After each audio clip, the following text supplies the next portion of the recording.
Kemudian apabila seorang makmum mengeluh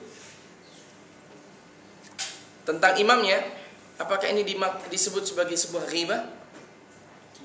Nah, disebut sebagai ghibah, tetapi ghibah yang dikecualikan, yang diperbolehkan. Dan di sana ada 6 macam ghibah yang diperbolehkan oleh syarak. Disebutkan oleh Imam An-Nawawi dalam kitabnya Al-Adhkar.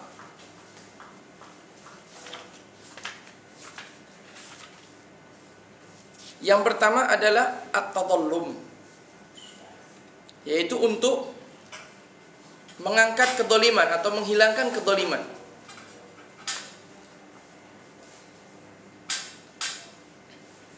Dan maksudnya di sini seseorang melaporkan kedoliman yang dilakukan oleh seseorang kepada pemerintah, kepada hakim, kepada orang yang berhak. Kalau di tempat kita yang berwajib, pada polis, pada siapa. Kemudian yang kedua,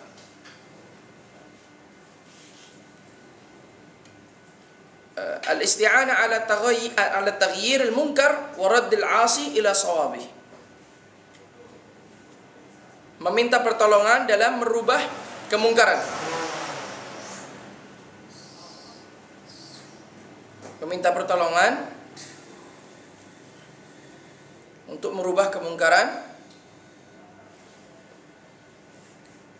dan memperbaiki keadaan seorang yang bermaksiat.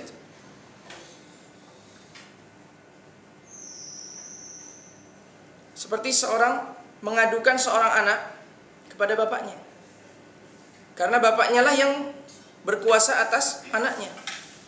Seseorang melihat seorang anak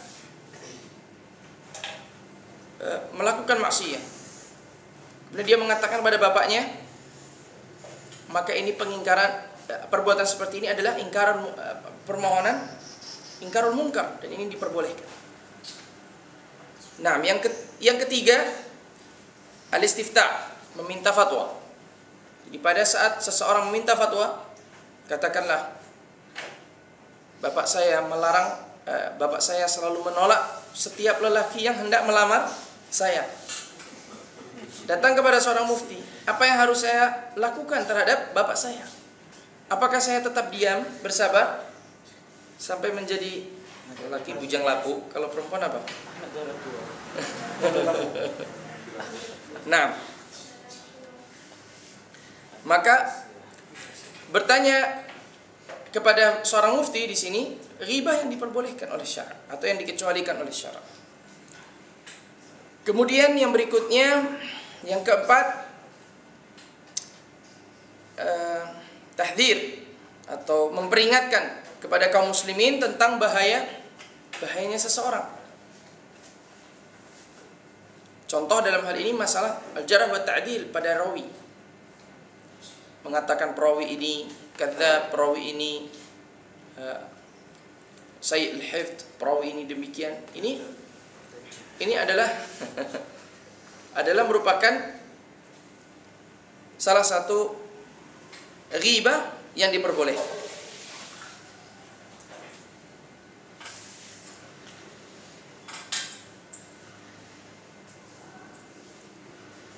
Atau mungkin seseorang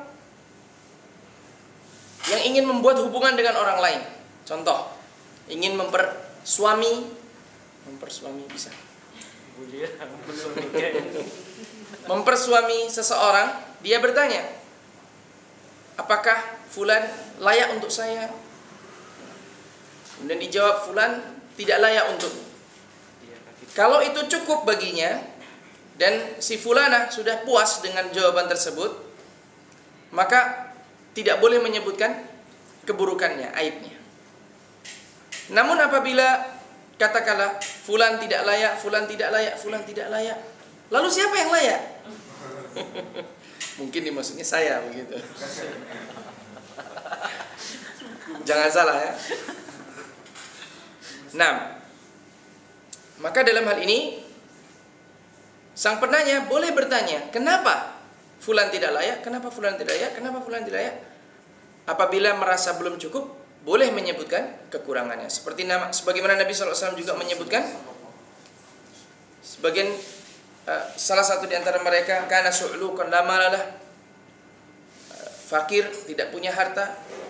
Kalau kamu mempersuami dia, maka kamu akan susah hidupmu sebab tidak punya harta. Kemudian yang satu lagi, kana la yadau asa, dia tidak pernah meletakkan tongkatnya, artinya suka memukul siapapun yang menjadi istrinya. Kemudian diperintahkanlah untuk menikah dengan usaha. Kemudian yang berikutnya, yang keberapa? Kelima.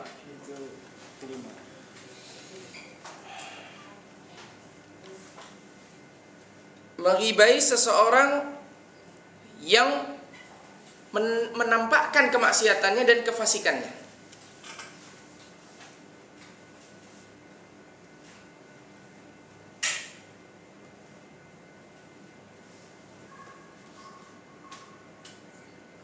Ya, seperti seorang yang menampakkan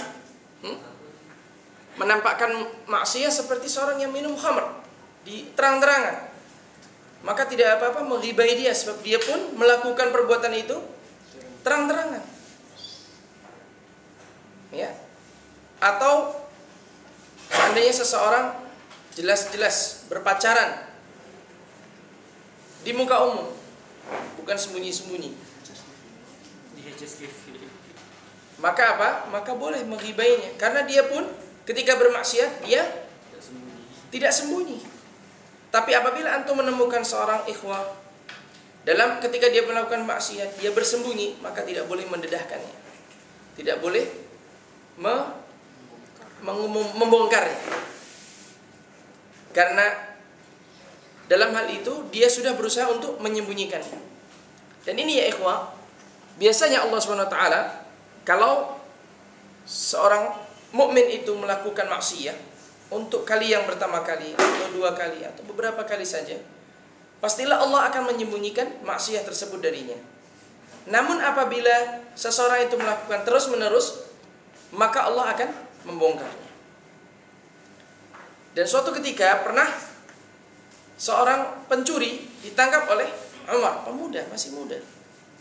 Dipanggil oleh Umar dan hendak dipotong tangannya. Kemudian lelaki ini mengatakan, "Wallahi ya Umar, hadi awal marrah."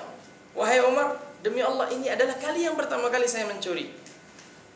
Umar mengatakan, "Ma kana Allahu liyudhhiraka idza kana hadi fi awal marrah."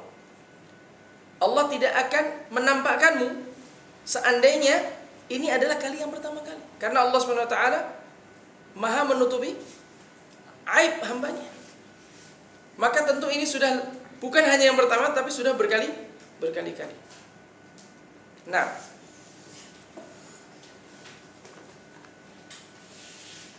yang terakhir adalah untuk tanda pengenal. Sebagai tanda pengenal. Tanda pengenal. Contoh disebut al-a'raj, a'mash, a'ma. Katakanlah Siti yang mana? Siti yang pendek. Atau katakanlah Jaka yang mana? Jaka yang matanya buta satu. Nah, ini boleh, karena dia terkenal dengan nama tersebut. Bukan tujuannya untuk menyebutkan ininya, aibnya, tetapi tujuannya adalah untuk mengetahui siapa fulan tersebut, yang terkadang tidak diketahui tanpa sifat itu. Ya. Dan seringkali dalam hadis kita menemukan a'raj, a'mash, dan seterusnya. Nah, sebenarnya kita ingin melanjutkan bab sifatus salat Nabi sallallahu alaihi wasallam.